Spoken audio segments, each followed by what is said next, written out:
इतिहास तो अभी लकी डे था मेरा कि लग गया, अच्छे शॉट्स लग रहे थे।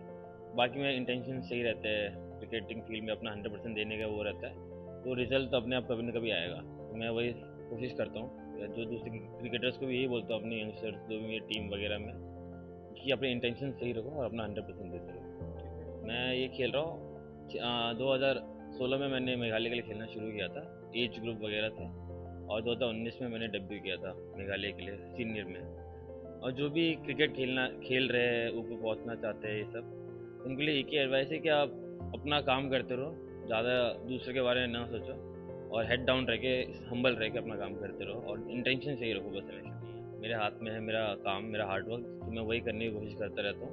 बाकी जो होना होगा वो हो जाएगा, और उनके ऊपर है। बाकी मेरे हाथ में से चीज़ें है नहीं, IPL या इंडिया खेलने की।